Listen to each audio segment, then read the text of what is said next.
Abra comigo sua Bíblia no livro de Atos dos Apóstolos, capítulo 9, versículo 31. Atos, capítulo 9, 31.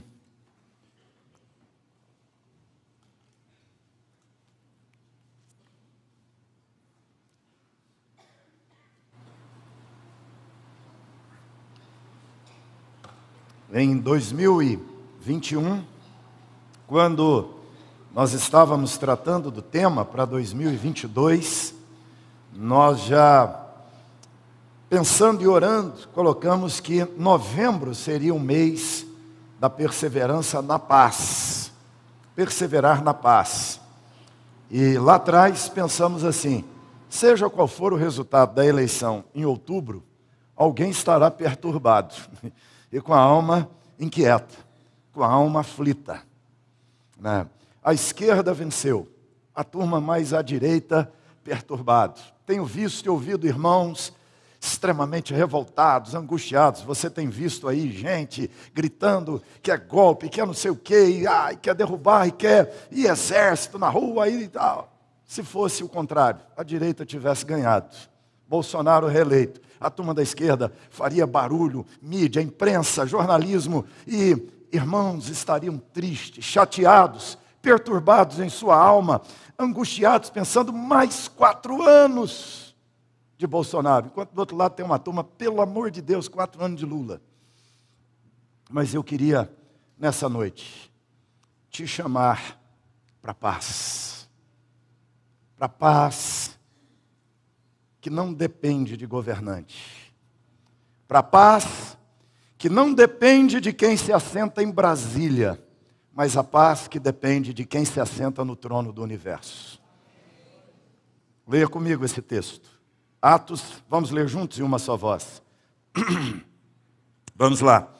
A igreja, na verdade, tinha paz por toda a Judéia e Galiléia e Samaria, edificando-se e caminhando no temor do Senhor e no conforto do Espírito, crescia em número. Essa aqui é a minha oração.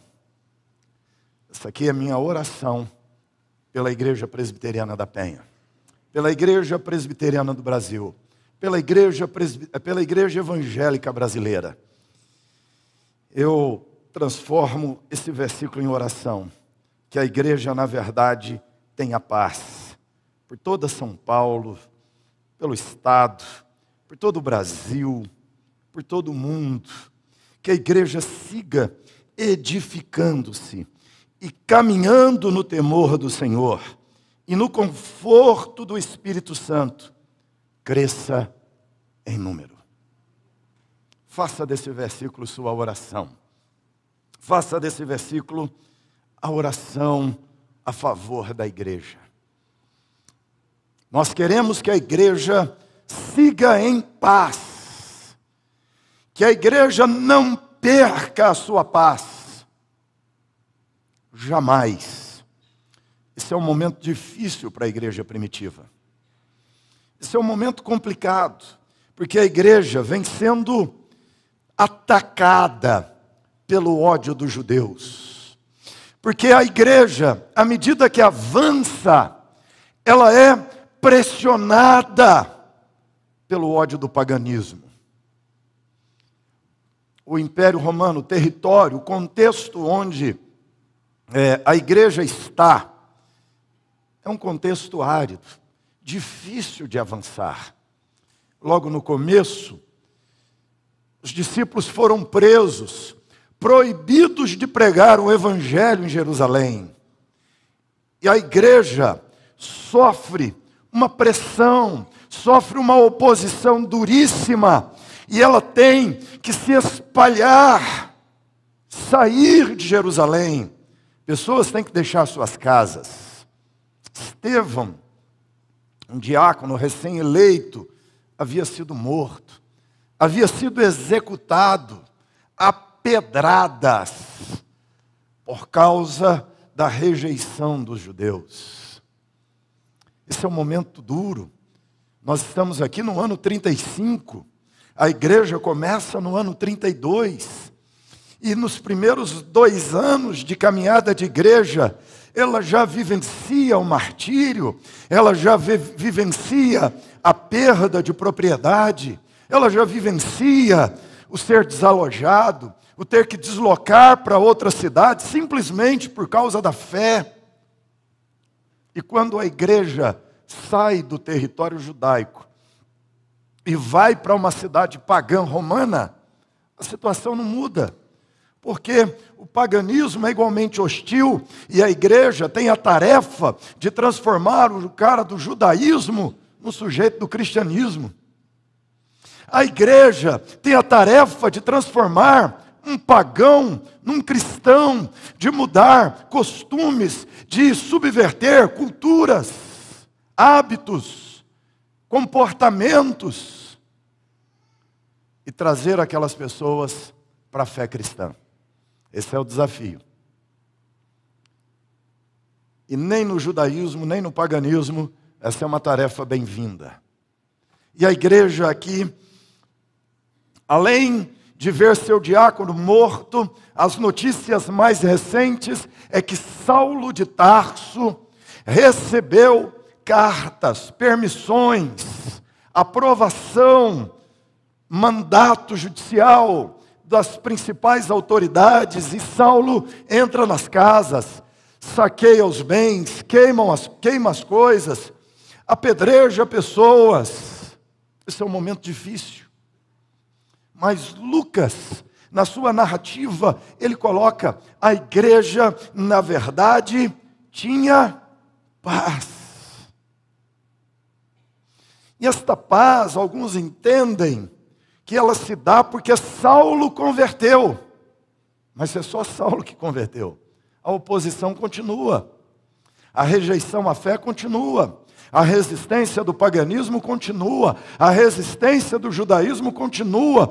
A prova disso é o que o próprio apóstolo Paulo, pregando o evangelho em Damasco, Paulo tem que ser descido dentro de um cesto pela muralha da cidade, porque eles queriam matar o apóstolo Paulo. Então a situação não é favorável. A paz não é externa. A paz não é o ambiente favorável. A paz não é a política favorável. A paz não é o governante favorável. A paz não vem por causa de Herodes. A paz não vem por causa de César. A paz vem por causa da presença de Deus com a igreja. Pela compreensão da igreja de quem ela é. Nós não vivemos conjunturas também tão fáceis. Estamos saindo de uma pandemia, de suas sequelas. Duras sequelas emocionais, físicas, financeiras, políticas. Nós estamos num contexto de guerra da Ucrânia que afeta toda a economia global e uma possibilidade a cada instante de que algo que envolva arma nuclear aconteça. E não é uma possibilidade descartada, muito pelo contrário. Vivemos, vira e mexe, aquela ameaça de Coreia do Norte, Coreia do Sul, aquela tensão da fronteira, aquela tensão de movimentação militar. Vivemos numa conjuntura de que ninguém sabe para onde a China vai com o problema de Taiwan. Se de repente vira uma guerra, e é uma guerra por causa da produção dos semicondutores, que pode trazer um estrago global, que pode mergulhar o mundo numa crise muito maior do que a da guerra da Ucrânia, que afeta abastecimento de gás, petróleo, produtos, insumos agrícolas.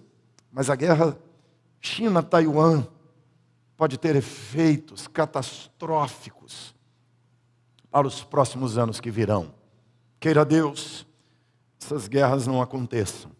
Queira Deus, nada das possibilidades negativas se desenrolem. Queira Deus, de fato, nosso próximo governante acerte nas medidas.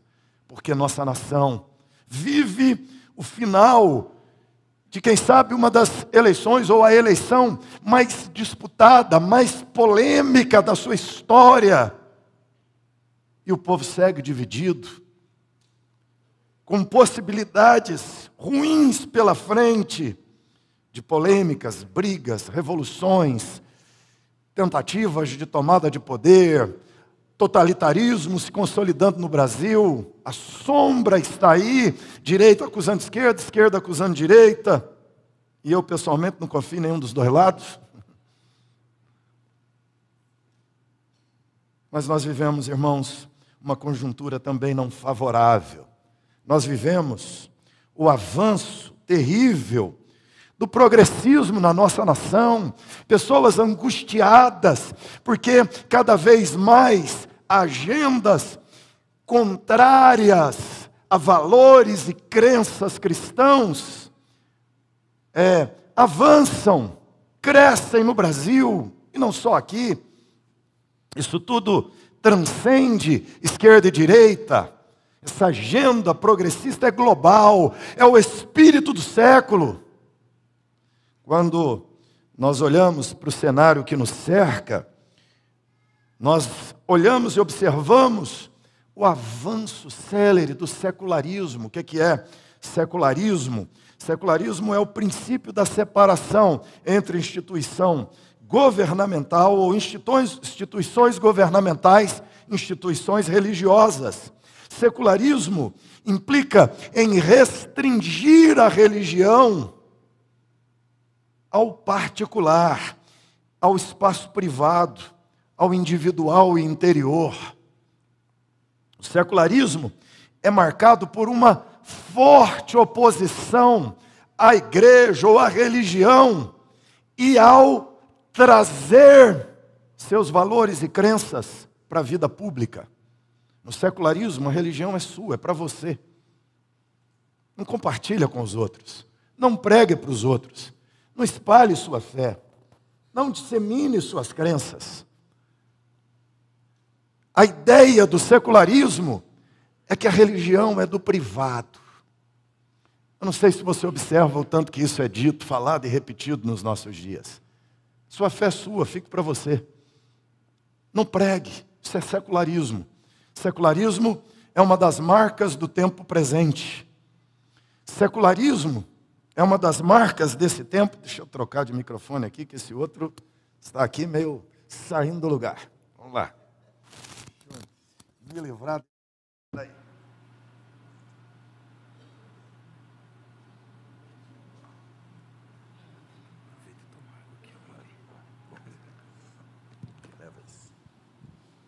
Muito bem.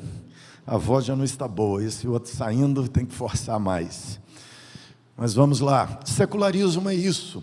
Secularismo é essa subversão do valor da crença, da religião, daquilo que a religião pode oferecer ao espaço público. É o banimento da religião do ambiente político, governamental. É a exacerbação do laicado, ou seja, o Estado é laico e esse laicado é compreendido como sendo um Estado arreligioso, ateu, que é uma confusão, que é um equívoco. Vivemos, irmãos, o avanço do relativismo. O relativismo é a ideia de que é verdade, mas é verdade para você.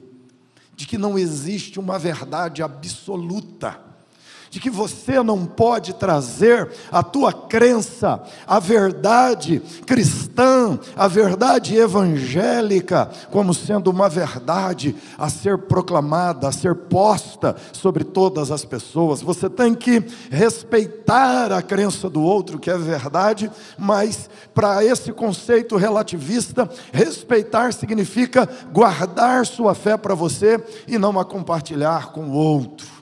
Enquanto que Jesus deu uma ordem muito clara: vão e façam discípulos de todas as nações. Vá e pregue para toda e qualquer pessoa que você encontrar. Não é um tempo também favorável, não é uma conjuntura fácil. Por todo o cenário econômico, político, sanitário. Mas o texto nos diz: a igreja na verdade tinha paz. Não importam as circunstâncias, a igreja precisa seguir em paz.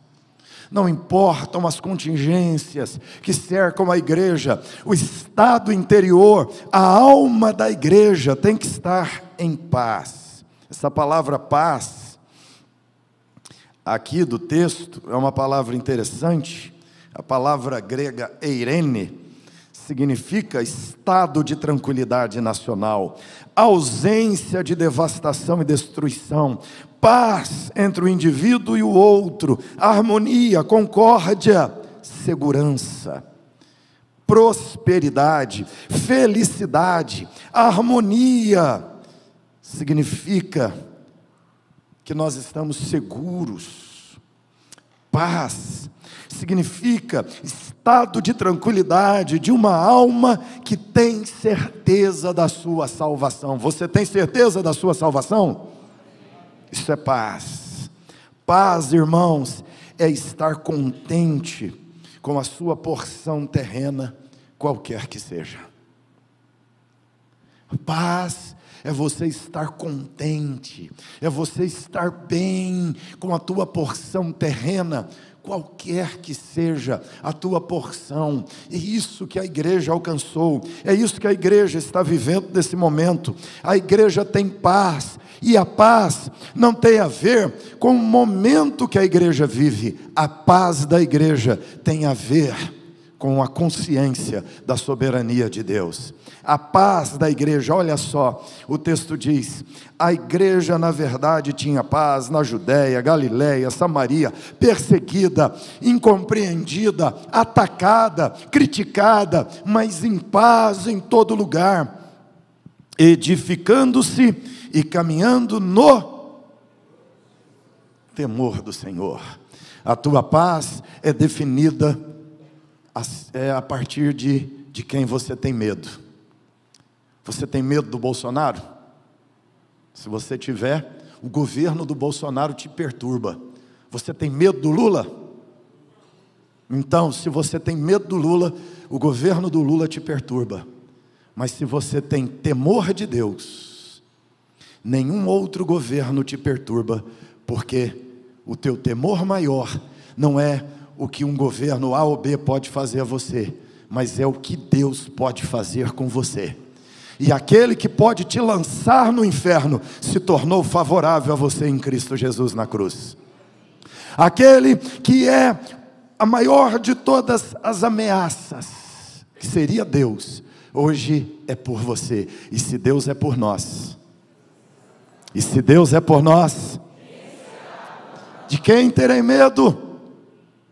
Não terei medo de 10 milhares que me cercam, não terei medo de exércitos, não terei medo de demônios, não terei medo de homens, não terei medo de governos, não terei medo de movimentos, de ideologias, de tendências, não terei medo de nenhum tipo de ameaça, não terei medo da morte.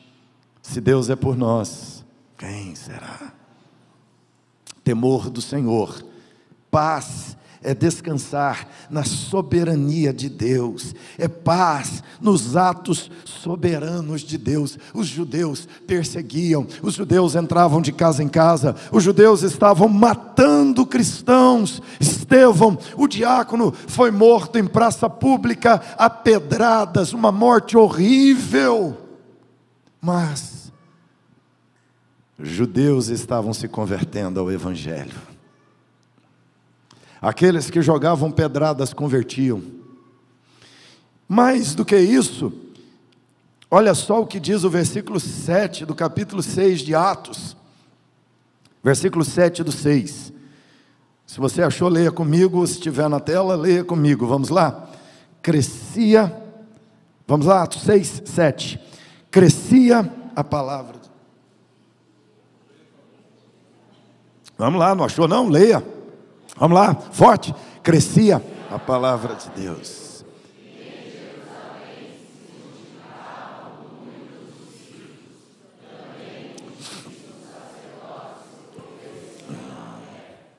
Olha que coisa fantástica. Muitíssimos sacerdotes também obedeciam à fé. Você consegue perceber isso, gente?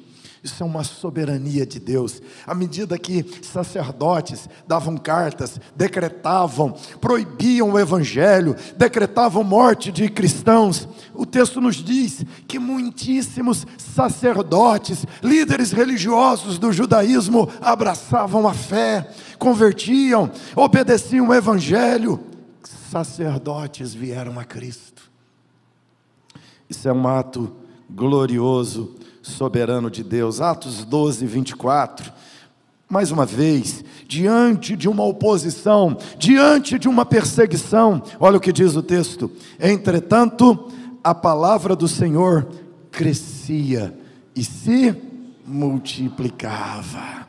A palavra se multiplicava, jorrava pregadores, jorrava a pregação do evangelho, o evangelho se multiplicava.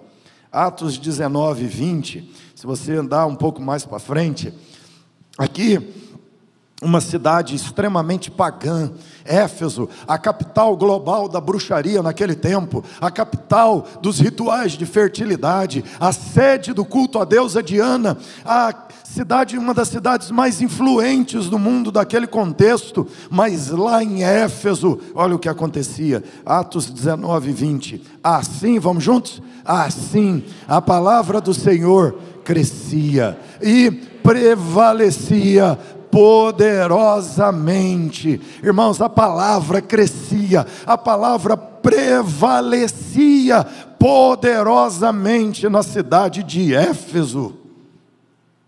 Isso é um ato soberano de Deus.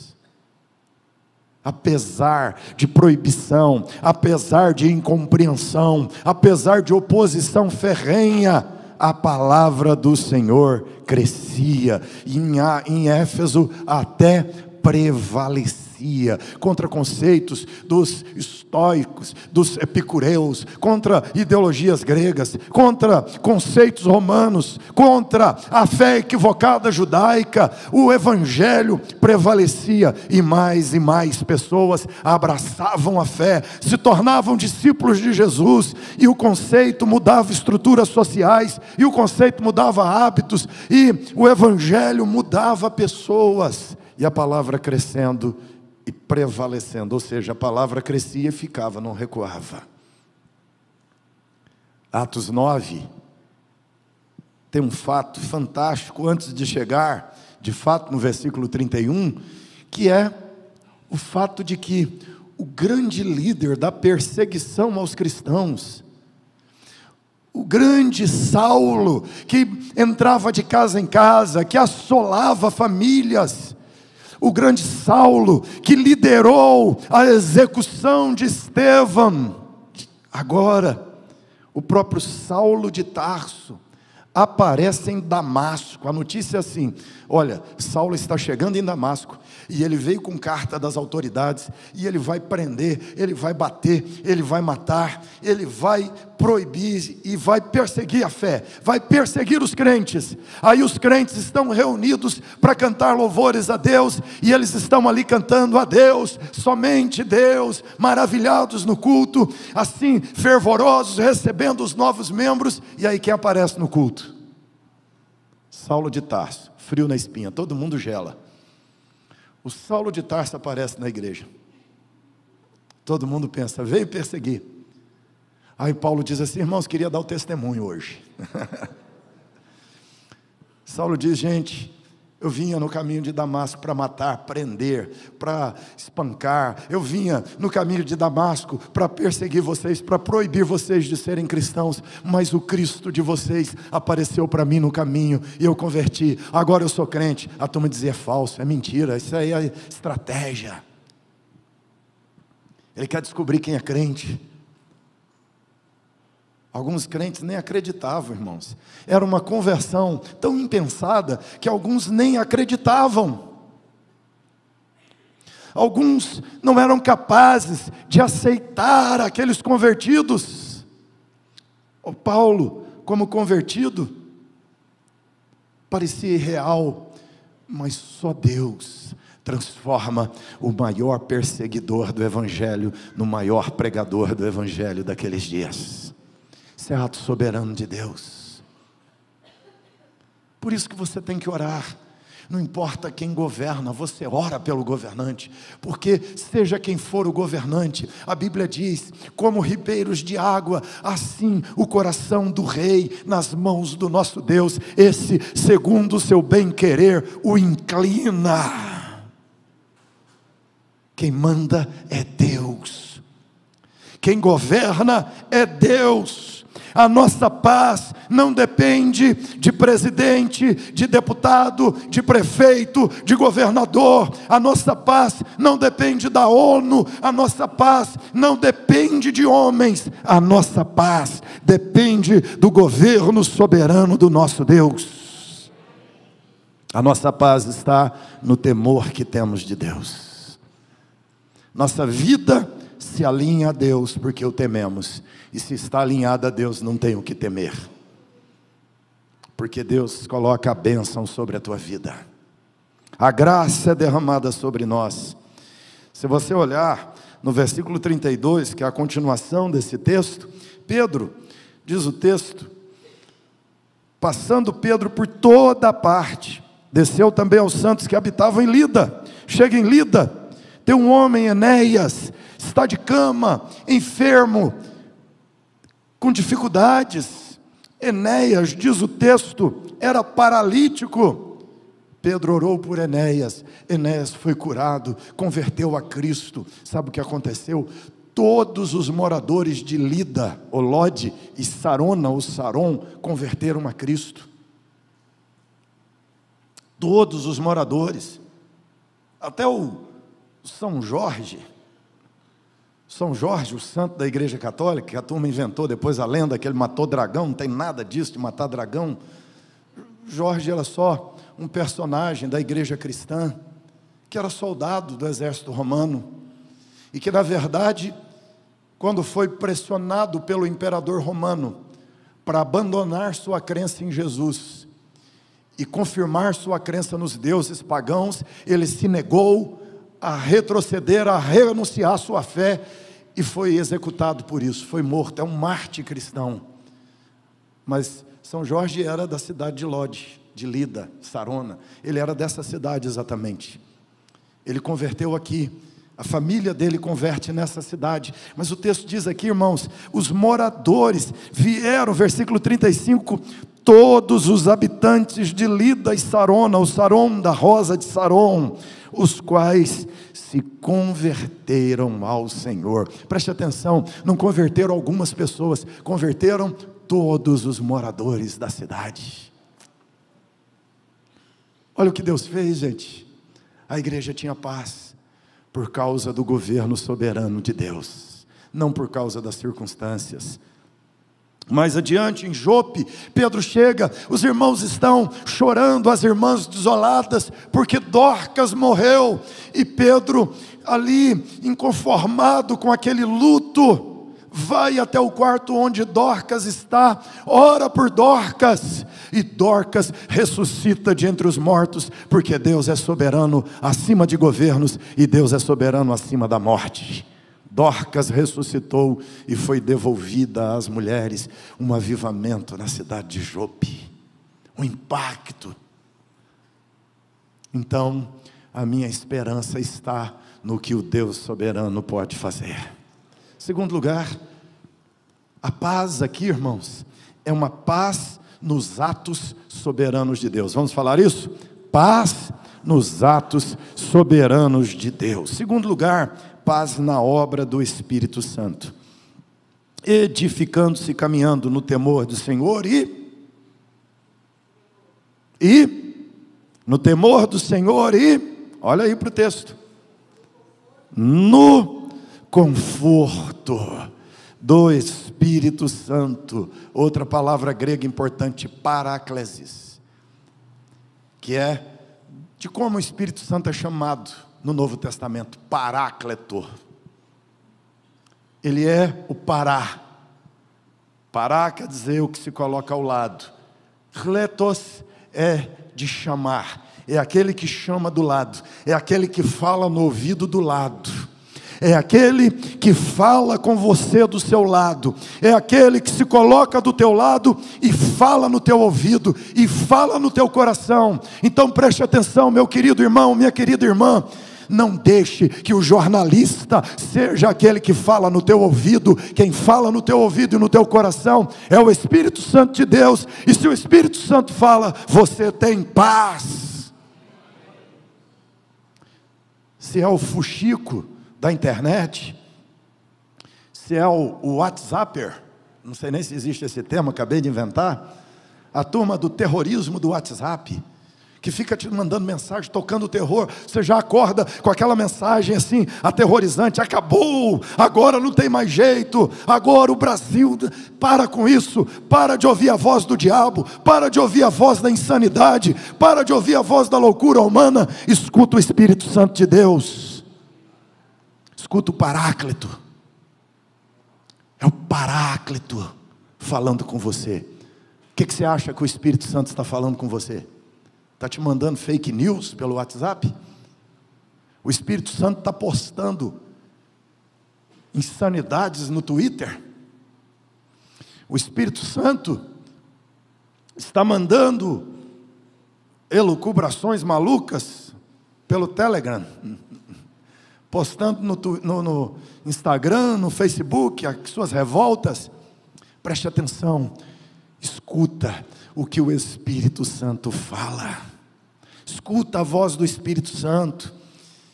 Paráclito, paraclesis, significa convocação, aproximação, é aquele que está do lado. É súplica, solicitação, exortação, admoestação, encorajamento, consolação, conforto, solaz, aquilo que propicia ou proporciona conforto e descanso. Portanto, sabe o que o Espírito Santo comunica? A salvação messiânica com você. O Espírito lembra a ação de Deus. É o discurso persuasivo, palestra estimulante, instrutiva, repreensiva, conciliatória. É um discurso exortativo e poderoso do Espírito Santo. Essa é a definição de paraclesis. Essa é a definição de paráclesis para você. E aqui ele diz que a igreja caminhava no paráclesis do Espírito Santo. Do Espírito Santo falando. Lembra de Apocalipse? Quem tem ouvidos? Então vamos mais forte. Quem tem ouvidos? Você vai ouvir mais o Espírito Santo? Ou vai ficar ouvindo mais jornalista?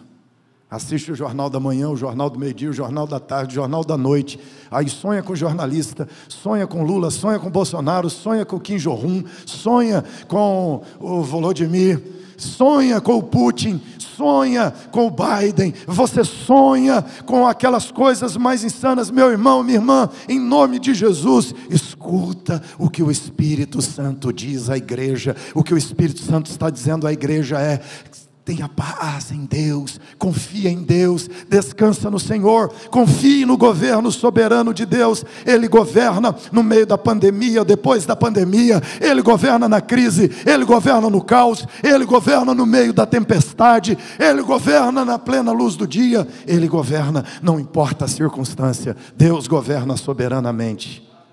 Essa é a voz do Espírito Santo. E a igreja caminhava no conforto do Espírito.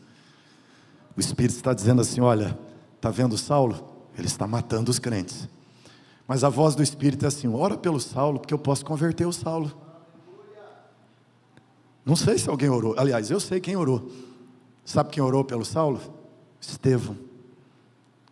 O Estevão orou pelo Saulo. Porque quando Saulo e os judeus o estavam apedrejando, ele disse: Senhor, perdoa o pecado deles, estão me matando, mas perdoa-os por me matarem. Não joga a culpa neles. É como se Estevão estivesse dizendo assim: Senhor, eles não estão me matando, eu estou morrendo, tá bom? Eu estou morrendo, mas eles não estão me matando, tá bom? Ignora isso. Perdoa, Senhor, o que eles estão fazendo. E Estevão está orando por Saulo. Estevão está dizendo: Deus, Saulo está ali, liderando a minha morte, mas não considera não, perdoa o Saulo. E Deus perdoou o Saulo, e Deus salvou o Saulo de Tarso. Essa é a voz do Espírito Santo. Então ore todos os dias, por seus vereadores, por seus deputados estaduais, por seu governador, seja ele quem for. Ore pelos seus deputados federais, ore pelos seus senadores, ore pelo seu STF, ore pelo seu presidente, o que termina e o que começa. Ore continuamente. Ore pelos não crentes, ore pelos resistentes ao Evangelho, ore pelos movimentos contrários ao Evangelho, ore pelos relativistas, ore pelos secularistas, ore por aqueles que se opõem à fé. Não os odeie, os ame e ore por eles. Escute a voz do Espírito e pregue o Evangelho a eles, com paz no coração. Terceiro e último, paz, em primeiro lugar, nos atos soberanos de Deus. Vamos repetir? Paz nos atos soberanos de Deus. Segundo lugar, paz na obra do Espírito Santo. Vamos lá? Paz na obra do Espírito Santo. O que o Espírito Santo está fazendo em nós é glorioso, gente. Não vou perder essa paz no conforto do Espírito por causa de notícia de jornal, por causa de mensagem de WhatsApp. Eu vou viver em paz em nome de Jesus. Terceiro e último, paz no êxito garantido por Deus. Quando o texto diz aqui, no conforto do Espírito Santo, crescia em número, é o cumprimento do que Jesus falou com os seus discípulos. Ele disse assim: eu edificarei a minha igreja, e as portas do inferno estavam postas. As trancas de Satanás estavam postas. As correntes, as grades demoníacas estavam postas, aprisionando os judeus, aprisionando os pagãos no engano do paganismo. Mas Jesus havia dito que as portas do inferno não resistiriam. Ou seja, Jesus disse: eu edificarei a minha igreja. Sabe o que significa?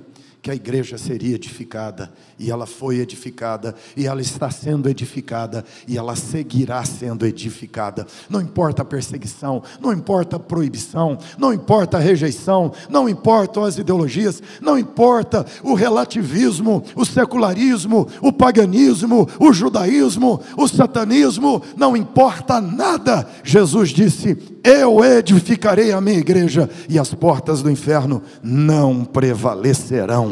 A igreja avançará, o inferno não resistirá, e a igreja cumprirá o propósito de Cristo Jesus através dela. Isso é fato, irmãos. O êxito da igreja foi garantido desde o começo. O crescimento da igreja sempre trará tensões. Aqui no Brasil, nós vivemos hoje um grande desconforto para o Brasil, porque o nosso país era um país majoritariamente católico romano. Ainda o é, mas em 2022, pela primeira vez na estatística brasileira, católicos são 49% da população. Ou seja, não é nem 50% mais. Catolicismo era uma maioria absoluta, hoje é 49% da população. Evangélicos hoje são 31% da população, segundo as projeções, dado ao crescimento dos últimos 10 anos, projetando os dados para os próximos 10 anos, daqui 10 anos, os católicos serão 32% da população, os evangélicos serão 39% da população, ou seja, o Brasil será um país mais evangélico do que católico. Isso gera desconforto. Eu fui pregar num lugar, e tinha um monte de vereador, gente do comércio, era um negócio, evento do comércio, e estava o padre, vereadores. Eu achei engraçado que um sujeito levantou lá e falou esses dados. Aí todo mundo ficou de pé e aplaudiu. O padre ficou de pé e aplaudiu também. Eu falei, acho que ele não entendeu o que o cara falou, né?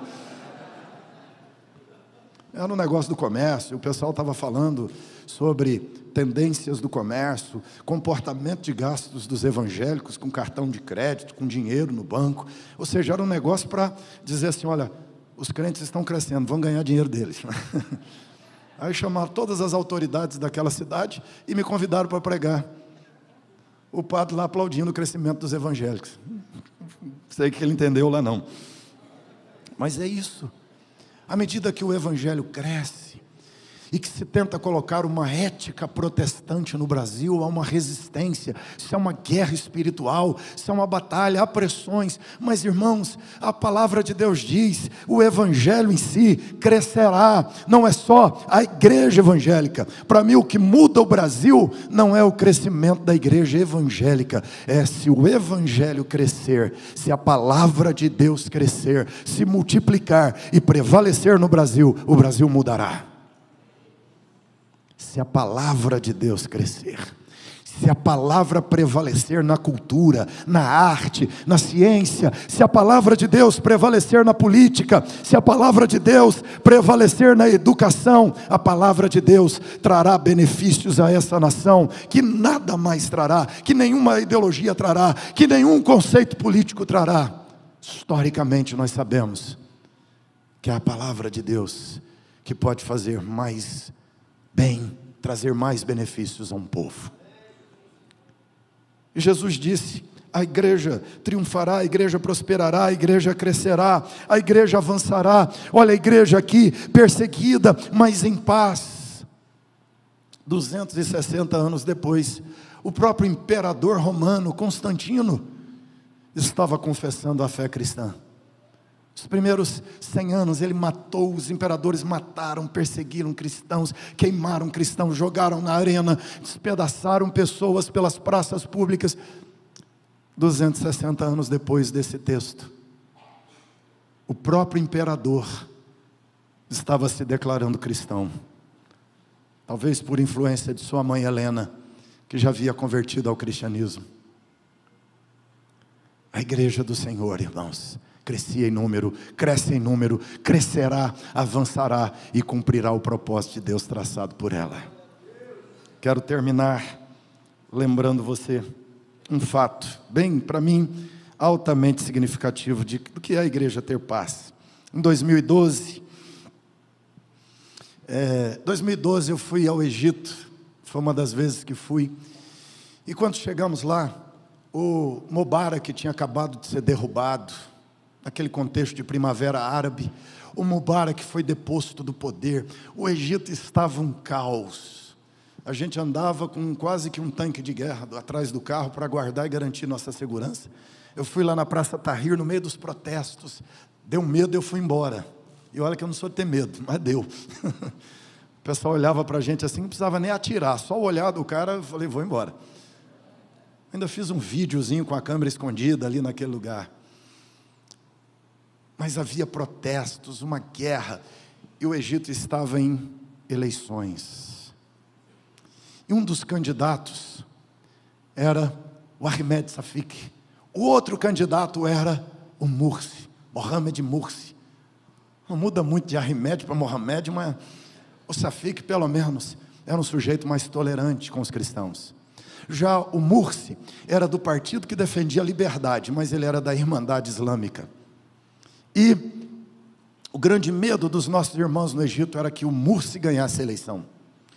E eles nos pediram, orem conosco, orem por nós, para que o Mohamed Mursi não ganhe a eleição. E nós começamos a orar, e oramos intensamente, e espalhamos no Brasil pedidos de oração. Orem pela igreja do Egito, ore, e nós oramos fervorosamente, não deixa o Mursi ganhar, Senhor. Você andava no Egito, a Arábia pôs dinheiro e bancou a eleição dele, você tinha 1000 cartazes do Mursi, de vez em quando um cartazinho do Shafik. Resultado, no mês de junho, foi a eleição. Quem ganhou?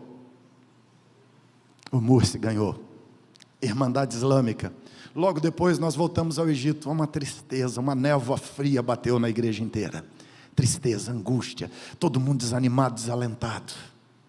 O Mursi ganhou, já tinha queimado mais de 80 igrejas, tentou queimar a igreja presbiteriana lá da Praça Tahrir. Os muçulmanos cercaram a igreja e disseram, essa aqui vocês não vão queimar.